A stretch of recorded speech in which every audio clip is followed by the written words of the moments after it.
Sir బేసిక్గా మీరు ఒకలా సిల్క్స్ మాధురి గారితో స్టార్ట్ చేసినప్పుడు దానికి ఎటువంటి బ్రాండింగ్స్ ప్రమోషన్స్ బయట వాళ్ళతో చేయించకుండా మీరే ప్రమోషన్ చేసుకున్నారు, మాధురి గారే ప్రమోషన్స్ చేశారు, సక్సెస్ఫుల్గా రన్ అవుతుంది. ఒక పక్కన బిజినెస్, ఇప్పుడు బిగ్ బాస్ హౌస్లో వెళ్తున్నారు, పాలిటిక్స్. బిగ్ బాస్ హౌస్ నుంచి వచ్చిన తర్వాత మళ్ళీ బిజినెస్ మీద ఫోకస్ చేస్తారా, ఇండస్ట్రీ మీద ఎక్కువ ఫోకస్ చేస్తారా? అంటే మీ గురించి కాదు, మాధురి గారి గురించి మీరు ఎక్కువ ఏది ఇంట్రెస్ట్ చూపిస్తున్నారు, మాధురి గారు ఏ రంగంలో ఎక్కువ ఉండాలని?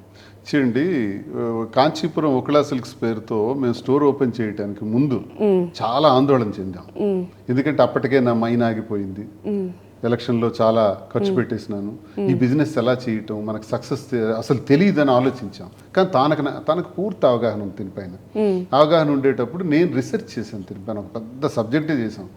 ఎక్కడెక్కడ మగ్గందారులు ఉంటారు, ఎక్కడ దొరుకుతాయి, ఏ క్వాలిటీస్ దొరుకుతాయి, ఏ వెరైటీస్ దొరుకుతాయని వాళ్ళందరి దగ్గరికి వెళ్ళి వాళ్ళతో మాట్లాడిన తర్వాత ఈ రోజు వరకు కూడా ఈ బిజినెస్లో మేము సక్సెస్ అవ్వడానికి రీజన్ ఏంటంటే, చాలా బిజినెస్లు ఎవరెవరైతే మాతో పాటు సమానంగా ఉన్నాయో సారీ స్టోర్స్, వాళ్ళు మధ్యవర్తులను పెట్టి రప్పించుకుంటారు ఆర్డర్స్ని. మేము అలా కాదు, మేము డైరెక్ట్గా వెళ్తాం. వారణాసి నుంచి బెంగళూరు వరకు తిరుగుతూనే ఉంటాం. నేను కూర్చుంటాను, నాకైతే దాని మీద అవగాహన లేదు, తనే సెలెక్ట్ చేస్తాను. మా దగ్గర సుమారు కొన్ని వేలు 15,000 పైచిలకు ఈరోజు శారీస్ ఉన్నాయంటే 15,000 పైచిలకు ఉన్న శారీస్ని కూడా తనే సెలెక్ట్ చేసింది. తనే సెలెక్ట్ చేసి వేస్తేనే అవి తెచ్చి పెడతాం. అందుకే మా దగ్గర వెరైటీస్ ఉన్నాయన్నమాట, కలర్ కలెక్షన్స్ బాగున్నాయన్నమాట వచ్చింది. దానికి ప్రైస్ కూడా నేను చెప్పాను, మనం లాభాలు పొందడానికి దోపిడీలు చేయడానికి ఇందులో రాలేదు, రీజనబుల్ ప్రైస్ పెట్టండి అన్నాను. పెట్టి రీజనబుల్ ప్రైస్లోనే ఏడాదంతా అమ్మండి, ఏం పర్వాలేదు అమ్మండి అని చెప్పి రీజనబుల్ ప్రైస్లో చేసేటప్పటికి ఈరోజు మీరు ఆశ్చర్యపోతారు, ఆల్మోస్ట్ 6 monthsలోనే 12 crores బిజినెస్ చేశాను. 12 crores 6 months? Yes, within 6 months. Okay. ఇంకా September 15th కల్లా నాకు తెలిసి కష్టంగా మేము దానిపైన 25 to 30 crores బిజినెస్ చేస్తాం. అంటే గ్రాండ్ సక్సెస్ వచ్చింది. ఆ సక్సెస్ని మరిన్ని బ్రాంచెస్ ఎక్స్టెన్షన్ చేయడానికి ధైర్యం వచ్చింది. జ్యువెలరీ బిజినెస్ కూడా చేయాలని. ఇవన్నీ నేను చెప్తున్నానంటే ఐటీ రిటర్న్స్, జిఎస్టీలు అన్నీ పక్క పేమెంట్ చేసి చెప్తున్నాను. పక్కా చేస్తే వాటి రిటర్న్స్ ప్రకారం నేను చెప్తున్నటువంటి ఫిగర్స్ ఇవన్నీ కూడా రేపు మాకు సక్సెస్ దీనిలోకి నడిపించింది. అంటే మా కష్టం ప్రతి నిమిషం కూడా కారులోనే తిరుగుతాం, ఫ్లైట్ లేదు, ట్రైన్ లేదు. కాశీ అయినా కారే, కలకత్తా అయినా కారే, బెంగళూరు అయినా కారే. ట్రిపుల్కి వెళ్తుంటారు కదా సార్, అలా పక్కన వెళ్తాం. ఆ పక్కన ఏదైతే మంచి ప్లేస్ ఉంటుందో మరో రోజు అప్పటికప్పుడు అనుకుని వెళ్ళిపోతూ ఉంటారు. కారులోనే కదా తిరుగుతాం మేము. ఇంకేం పని ఉండదు, తిరగటం, సెలెక్ట్ చేయటం, తెప్పించడం, ఇంకా బిజినెస్ ఎక్స్టెన్షన్ చేసుకుంటూ ఈరోజు 15,000 పైచిలుకున్నాయి. రేపు కనీసం ఒక 2-3 లక్షలు మా దగ్గర ఉండాలి కలెక్షన్స్. అంతవరకు పికప్ చేయడానికి ప్లాన్ చేస్తాం. ఓకే సార్, రోజా గారు టీవీ షో చేస్తే తప్పులేదు, కానీ మేం చేస్తే ఎందుకు నెగిటివ్ కమెంట్స్ పెడుతున్నారు అని మాధురి గారు అన్నారు కదా. ఇప్పుడు పొలిటికల్ పార్టీలో ఉన్నప్పుడు ఎంటర్టైన్మెంట్ ఫీల్డ్, ఇండస్ట్రీ ఫీల్డ్ అంటే అది బ్యాలెన్స్ చేస్తారు, ఇది బ్యాలెన్స్ చేస్తారు. ఇప్పుడున్న వాళ్ళు కూడా సినిమాలు చేస్తున్నారు, రాజకీయాలు చేస్తున్నారు. మాధురి గారు కనిపిస్తేనే దాన్ని ట్రోల్ చేసి తప్పు అనే వాళ్ళకి మీ రియాక్షన్? రోజా గారు ఏవైతే షోస్ చేశారో తప్పు కాదు, ఆమె వృత్తిపరంగా ఆమె చేశారు. మరి మాదెలా తప్పు అవుతుంది అని అడుగుతున్నాం. మేము కూడా ఫ్యాషన్ ఫీల్డ్లో ఉన్నాం, టెక్స్టైల్ ఫీల్డ్లోకి వచ్చాం, యాడ్స్ మేమే చేస్తాం. నేనే యాడ్స్లో యాక్ట్ చేస్తున్నాను, తను చేస్తారు. మేమే థీమ్ క్రియేట్ చేసుకుంటాం. మాకు స్టూడియో ఉంది, స్టూడియోలోను ప్రతి 10 రోజులకు ఒకసారి మంచి యాడ్ రిలీజ్ చేస్తాం. ఏవో చిన్న సినిమా ఆఫర్స్ వస్తే నటిస్తున్నాం సరదాగా, ఇద్దరు కలిసి చేస్తున్నాం. మొన్న ఒక సినిమాలో నటించాం, త్వరలో రిలీజ్ అవుతుంది. అలాగే ఇదో బిగ్ బాస్లోకి వెళ్తున్నాం. మేము ఇవన్నీ చేస్తే తప్పంటే ఎలా? దీన్ని కారణం పెట్టి సస్పెండ్ చేయిస్తే ఎలా? మరి సస్పెండ్ చేస్తే రోజా గారు చేసిన తప్పు కాదే, మరి మమ్మల్ని తప్పు అని ఎలా అంటున్నారు అని. అక్కడ రోజా గారనే కాదు, ఉదాహరణకి ఆవిడ చాలా మంది ఉన్నారు ఫిల్మ్ స్టార్స్. శ్యామల గారు లేరు, ఆవిడ సినిమా ఫీల్డ్ ఇండస్ట్రీలో లేరు, ఫిల్మ్ ఇండస్ట్రీలో ఉండే ఈరోజు అధికార ప్రతినిధిగా ఉన్నారు కదా. మరి ఎంతమంది టీడీపీలో ఉన్న వాళ్ళు ఇండస్ట్రీలో లేరు, ఫిల్మ్ ఇండస్ట్రీలో? అది ఎవరు వృత్తాడు, తప్పేం కాదు అది. మేము మా బిజినెస్ మేము చేస్తున్నాం, మా అడ్వర్టైజ్మెంట్స్ మేము చేస్తాం. దీన్ని నేరం అని ఎవడన్నాడు? ఇదేమైనా చట్టపరంగా నేరం అని రాసిందా? ఎక్కడైనా సెక్షన్ ఉందా దీనికి? అది ఫాల్తు డిస్కషన్, అది మా జిల్లా వాళ్ళు చేశారు అది, కాబట్టి వాళ్ళకి నాకు ఉంది. సో ఇప్పటివరకు పొలిటికల్గా సీరియస్ డిస్కషన్ అయిపోయింది. ఇప్పుడు మా మాధురి గారి గురించి చెప్పండి. ఇప్పుడు బిగ్ బాస్ హౌస్లో ఉంటారు కాబట్టి అసలు పొద్దున లేస్తే మాధురి గారు మీ కళ్ళ ముందు ఉంటారు. 24/7 ఆవిడే పంపర్ చేస్తూ ఒక కిడ్లా చూసుకుంటూ ఉంటారు. ఎందుకంటే బయట మిమ్మల్ని ఇద్దరిని చూస్తే అర్థమవుతుంది. మాధురి గారు హౌస్లోకి వెళ్ళిన తర్వాత ఆవిడ నుంచి ఫస్ట్ మిస్ అయ్యేది ఏంటి మీరు? నాకు ఇప్పుడే మూడు మారిపోయింది వెళ్తున్నప్పుడు నేను మాట్లాడట్లేదు. అయ్యో 3-4 డేస్ నుంచి మాట్లాడట్లేదు. అయ్యయ్యో చిరాకు ఉంది నాకు. అయ్యో సార్, వచ్చేలోపు మీకు ఫ్రస్ట్రేషన్ లెవెల్స్ ఎక్కువైపోతాయేమో ఈ కోపం. ఏం చేస్తాం, అన్నీ చేయాలి కదా. అంత బాధపడితే ఎందుకు సార్ పంపడం? అసలు మీరు ఒక్క మాట నో అంటే ఇప్పుడు ఆగిపోవడానికి కూడా రెడీ. అలానే ఆగిపోయాం.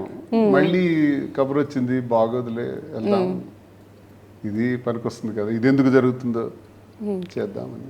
ఓకే, ఒక్కొక్క దానికి ఒక్కొక్క రీజన్ ఉంటుంది కాబట్టి. సరే, మాధురి గారి నుంచి ఫస్ట్ ఏం మిస్ అవుతారో చెప్పండి. ఆవిడ ఫుడ్ మిస్ అవుతారా, ఆవిడ మాటలు మిస్ అవుతారా? మీరు అసలు ఆశ్చర్యపోదు, కార్లో వెళ్తూ ఉంటే అన్ని రోజులు ఫుడ్ ఎక్కడ దొరుకుతుంది?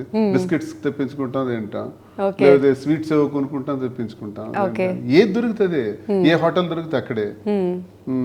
మంచి రోటీ ఎక్కడైనా ఉందంటే అక్కడికి వెళ్తాం, లేదు రోడ్డు మీద వండుకుంటాం. మా వెనకాల మరో కారు వస్తుంది, అందులో అన్ని స్టవ్ గీలు అన్నీ ఉంటాయి. ఉండి అక్కడే ఎక్కడో చెట్టు చూడటం, అక్కడే వేసేయటం, అక్కడ వండుకొని తింటమే. ఏం తింటున్నాం, ఎలా వండుకుంటున్నాం, అది కాదు ఇక్కడ సమస్య. అటాచ్మెంట్ అన్నది చాలా ఎక్కువ. ఓకే, బయట నుంచి చూస్తూ ఉండాలి మీరు. ఇంకా సరే, ఎలా ఎలా ఎక్స్పెక్ట్ చేస్తున్నారంటే మాధురి గారు అనగానే అందరికీ గుర్తొచ్చి ఒక ఫైర్ బ్రాండ్ ఏది ఉన్నా మొహం మీద కొట్టినట్టు చెప్పేస్తారు. ఈ బిగ్ బాస్ హౌస్లో వెళ్ళిన తర్వాత మల్టిపుల్ మైండ్ సెట్స్ ఉంటాయి. అక్కడ మాధురి గారు ఎలా సస్టైన్ అవుతారు? కోటాను కోట్ల మంది మల్టిపుల్ మైండ్ సెట్స్ ప్రజల్లో మమ్మల్ని వ్యతిరేకించేవాళ్ళు, మా పక్క నుండి మోసం చేసేవాళ్ళు, నా దగ్గరే శ్రీనన్న నువ్వే సర్వస్వం అన్నాను అనుకొని మమ్మల్ని విడిచిపెట్టేసిన వాళ్ళు, మాధురితో కనీసం కొన్ని వందల మంది, వేల మంది మహిళలు టీం ఉండేది, వాళ్ళందరూ కూడా విడిచిపెట్టేసినారు. ఓకే, ఇద్దరం అయిపోయాం. ఇద్దరే ఈ భూమి మీద ఇద్దరమే మిగిలింది మేము. ఆ ఇద్దరం కూడా కొన్ని రోజులైతే కార్ యాక్సిడెంట్ అయిపోయిన తర్వాత వారం రోజులు 10 రోజులు తను ఒంటరిగా, నేను ఒంటరిగా, మమ్మల్ని ఎవడు కొడతాడో, ఎవడు లాగుతాడో, ఎవడు జైలుకి పంపిస్తాడో తెలియని గాఢాంధకరమైన రోజులు, నిద్రలేని రాత్రులు గడిపాం. హోల్ నైట్ అలా వీడియోస్, కెమెరాస్ చూసుకుంటే జాగ్రత్తగా మమ్మల్ని మేము కాపాడుకోవడానికే కొన్ని నెలలు గడిపాం. అప్పుడు ఒక్కడు కూడా మా దగ్గర లేడు. మా దగ్గర బ్రతికిన వాళ్ళందరూ, మేలు పొందిన వాళ్ళందరూ, నా చేత హెల్ప్ పొందిన వాళ్ళందరూ అందరూ విడిచిపెట్టేసినారు. అలాంటి స్థితులను ఎదుర్కొని వచ్చిన వాళ్ళకి బిగ్ బాస్లో 15 మెంబర్స్ అంతా అంతే, చాలా తక్కువ అంటారు. అయితే అది game, logical game. She will play the game, no problem. ఇది పెద్ద, అది ఫేస్ చేయడానికి పెద్ద అదే మాకు టఫ్ జాబ్ కాదు, ఈజీ అయిపోతుంది. అంటే టైటిల్ కప్ కొట్టుకురావడానికి మాధురి గారు డిజర్వ్. పార్టిసిపేషన్ అన్నది ముఖ్యం, జయాపజయాలు దైవదేవన. ఓకే, సో మాధురి గారికి ఇప్పటి వరకు మీరు ఏదైనా ఎప్పుడు కలిసే ఉంటారు కాబట్టి ఏదైనా చెప్పాలనుకున్నా కొన్ని మనకి కొంచెం లోపల ఈగో వల్ల ఏదైనా చెప్పకపోతారు. ఇప్పుడు మాధురి గారిని ఇన్ని డేస్ మిస్ అవుతారు కాబట్టి మాధురి గారి కోసం ఏదైనా చెప్పండి ఈ షో నుంచి. She is good friend. Good friend, మనసు ఎరిగిన మనిషి. నా మనసులో ఏముందో నిమిషంలో పెట్టే, తన బుర్రలో ఏముందో కూడా నేను చెప్పేస్తాను. అవునా? నేను అనుకుంటున్నావు కదా, ఎలా చెప్తున్నారు? నాకు మైండ్ రీడింగ్ తెలుసు, కొంత సైకాలజీలో చదువుకున్నాను కాబట్టి అది ఉంది నాకు. ఇది కూడా నేను చెప్తాను, అలాగే నా మైండ్ కూడా చెప్తుంది. నువ్వేం ఆలోచిస్తున్నావు నాకు తెలుసు. ఇద్దరు మీరు ఎక్కువ అలుగుతారు, కనెక్టింగ్ అనమాట. ఓకే, ఎక్కువ ఇద్దరు ఎవరు అలుగుతారు సార్? నేనే ఎక్కువ సీరియస్, కోపం. తనకి అలక నా దగ్గర ఇప్పుడు అలగరు. నేను కోపమైనా 2 నిమిషాల్లో వచ్చి తనే నన్ను కన్విన్స్ చేస్తుంది. ఓకే, అంతే తప్ప నేను ఇప్పుడు తను అలిగినట్టు నేను చూడలే. మొత్తానికి మాధురి గారి గురించి మంచి మనిషి. ఇది మనుషులు మనం అందరం పుడతాం, పోతాం. పుట్టి నుంచి పోయేలోపు చిన్న గ్యాప్. ఆ గ్యాప్లో ఎలా బ్రతికే ఉన్నదే అల్టిమేట్గా. ఆ బ్రతుకు ఎంతమందికి ఉపయోగపడింది అన్నదే అల్టిమేట్గా వచ్చే మంచి.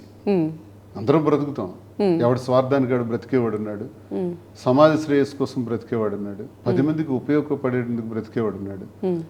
ఎంతోమంది జీవితాలు మనం చూసాం. ఈరోజు మాకేమనిపిస్తుంది అంటే ఈ చిన్న స్పాన్, పుట్టిన నుంచి పోయే వరకు ఉన్న స్పాన్లో మనం ఏదో 4 మంచి పనులు చేద్దాం, 10 మందికి ఉపయోగపడదాం. ఒకరి కన్నీటికి మనం కారణం కాకుండా చూద్దాం. ఆ కన్నీటిని తుడవలేకపోయినా, ఆ బాధను తీర్చలేకపోయినా, ఆ కన్నీటికి మాత్రం మనం కారణం కాకూడదు. అలా అందరికీ చూద్దాం, సరదాగా వెళ్దాం, సరదాగా ఉందాం. అందరితో పాటు మాకు బాధ్యత, మా పిల్లలు ఉన్నారు, వాళ్ళని కూడా అగ్రభాగాన్ని పెట్టుకోవాలి. వాళ్ళు మోసపోకూడదు, అన్నీ అయిపోకూడదు. మా మధ్యన ఉన్నటువంటి డిస్ప్యూట్స్, మా మధ్య ఉన్నటువంటి ఇష్యూస్ వల్ల, పెద్దవాళ్ళ వల్ల మా మధ్య జరిగిన ఇష్యూస్ వల్ల వాళ్ళు మాత్రం డ్యామేజ్ కాకూడదు, వాళ్ళ అగ్రభాగాన్ని ఉండాలి అన్నది మాకు ఎవ్రీ మినిట్ మా మైండ్లో ఉంటుంది. Every minute. చాలామంది ట్రాలర్స్కి తెలియదు, సీనన్నా నువ్వు పిల్లల్ని వదిలేసావన్నా, మాధురి పిల్లల్ని వదిలేసిందని ఇష్టానుసారంగా రాస్తుంటారు. రెస్పాన్సిబిలిటీ ఉంటది కదా సార్, ముగ్గురు ఆడపిల్లలు ఉన్నప్పుడు. నాయన మీరు మా పిల్లల గురించి ఆలోచించవలసిన అవసరం లేదు, మీరు ఊహించని రీతిలో వాళ్ళు ఉన్నారు, ఉంటారు. వాళ్ళకి ఏ ప్లేస్లో పెట్టాలో మేము ఆల్రెడీ ప్లాన్ చేసుకున్నాం, అక్కడ వాళ్ళు ఉంటారు. వాళ్ళు బాగుంటే కదా మేము బాగుంటాం. మాకున్న మా కుటుంబంలో మా పెద్దవాళ్ళ మధ్య ఉన్న మిస్అండర్స్టాండింగ్ తప్ప ఆమెకి పిల్లలకి దీనికి సంబంధం లేదబ్బా. అందరినీ చూసుకుంటున్నాం, వాళ్ళు హాయిగా ఉన్నారు, వాళ్ళ గురించి మీరు వర్రీ అవ్వాల్సిన అవసరం లేదు.